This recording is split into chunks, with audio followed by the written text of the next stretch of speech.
Shalom, Bapak Ibu. Senang sekali kita bertemu dengan renungan pagi pada hari ini, Rabu 26 Januari 2022. Mari kita bersatu dalam doa. Mari Bapak Ibu, satukan hati kita bersatu dalam doa.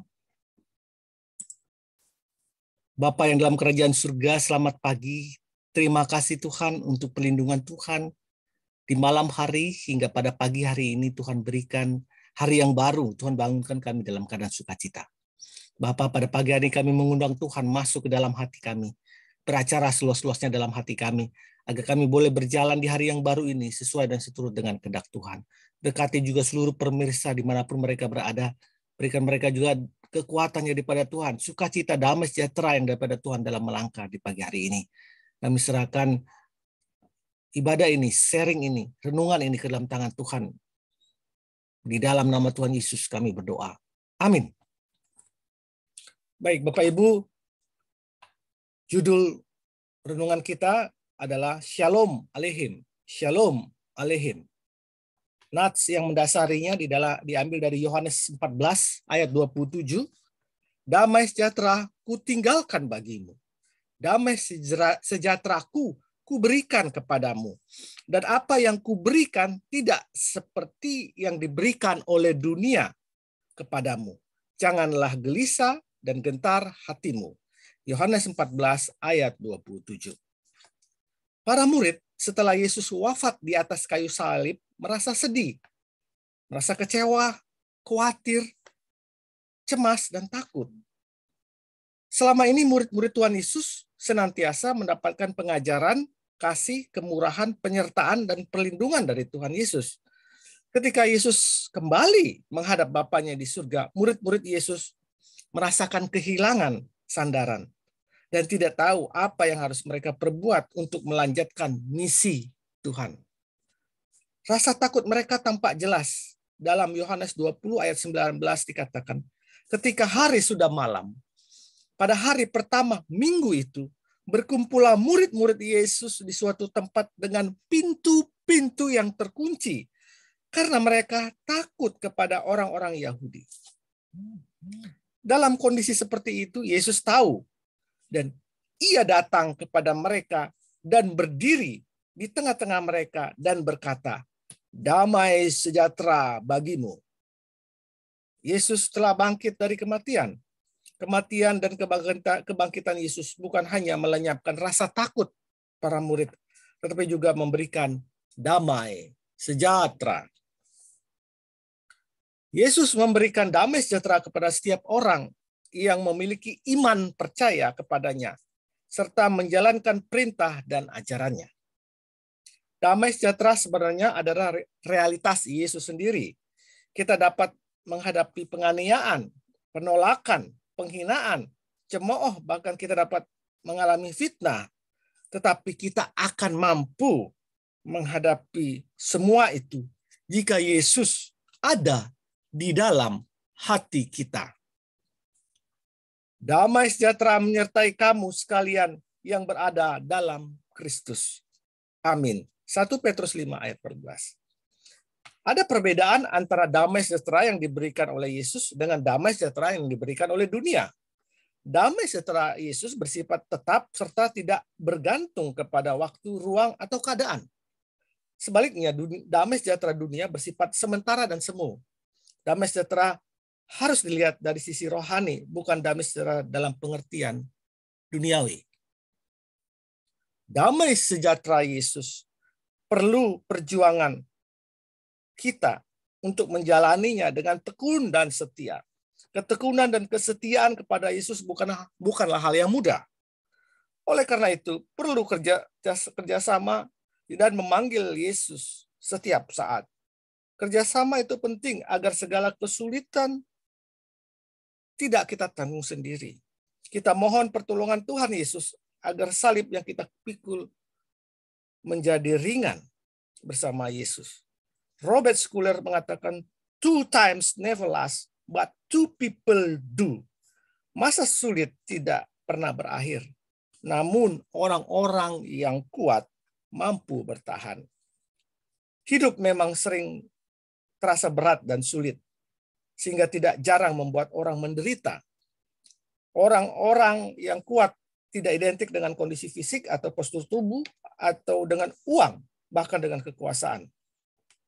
Sumber kemampuan untuk tetap tegar menghadapi segala tantangan dalam kehidupan, dalam pencobaan dan dalam pergumulan hidup ini hanya berasal dari Tuhan, yaitu hidup dalam iman kepada Tuhan, hidup damai sejahtera bersama Allah. Jika pada saat ini kita sedang diserbu oleh gelombang kehidupan yang berat, ingatlah salib Kristus. Itulah kasih dan pengorbanannya yang begitu besar kepada kita. Percayalah kepadanya. Dan serahkanlah beban berat kita kepadanya. Serta terimalah damai sejahtera daripada Tuhan. Tuhan Yesus adalah sumber damai sejahtera. Ia akan memberkati, ia akan menguatkan, dan ia akan menganugerahkan damai sejahtera itu kepada kita. Ditulis oleh Basuki Arlijanto dalam buku Pelangi Jiwa GKI Kayu Putih. Bapak Ibu yang dikasih Tuhan dimanapun Anda berada, hendaklah damai sejahtera Kristus memerintah dalam hatimu. Karena itulah kamu dipanggil. Kolose 3 ayat 15. Hendaklah damai sejahtera Kristus memerintah dalam hatimu. Biarlah damai itu ada dalam hatimu. Bagaimana damai sejahtera itu ada dalam hati kita? Kita boleh menerima Tuhan. Membuka pintu hati kita agar Tuhan masuk. Sehingga waktu Tuhan masuk, Shalom itu, Irene itu, damai sejahtera itu memerintah dalam hatimu. Pada waktu damai sejahtera itu ada dalam hatimu, persoalanmu, beban hidupmu, penyakitmu, boleh ada. Tetapi kita dapat menghadapinya dengan kepasrahan diri, dengan damai sejahtera, dengan tidak takut menghadapinya. Karena kita tahu Tuhan Yesus ada di dalam hati kita, menguatkan kita. Dan bersama Tuhan kita menjalani pergumulan hidup itu, pergumulan sakit penyakit itu. Sehingga kita akan dibawanya menuju kepada penyelesaian dalam persoalan itu. Bapak Ibu dikasih Tuhan, Filipi 4 ayat 7 mengatakan damai sejahtera Allah. Damai sejahtera Allah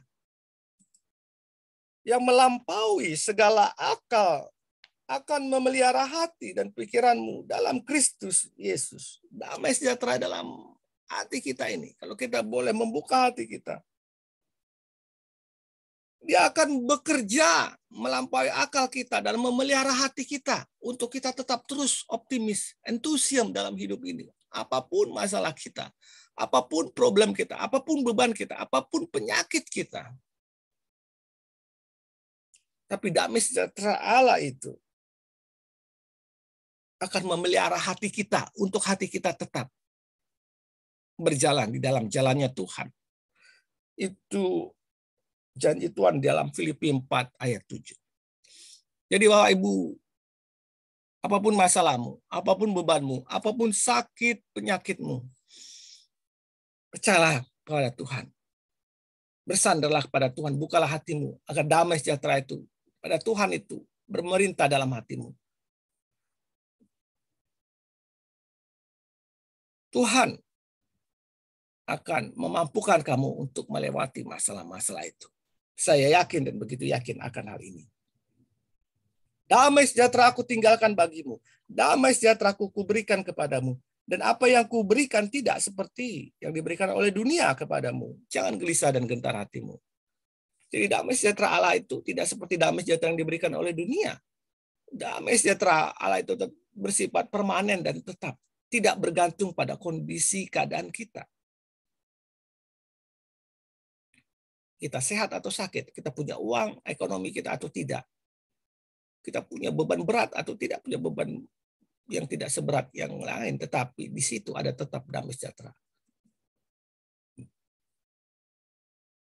Tetap optimis, tetap entusiasme, tetap menjalani hidup ini dengan penuh arti. dan harapan kepada Tuhan. Itulah damai sejahtera itu. Itulah Irene itu. Itulah Shalom itu.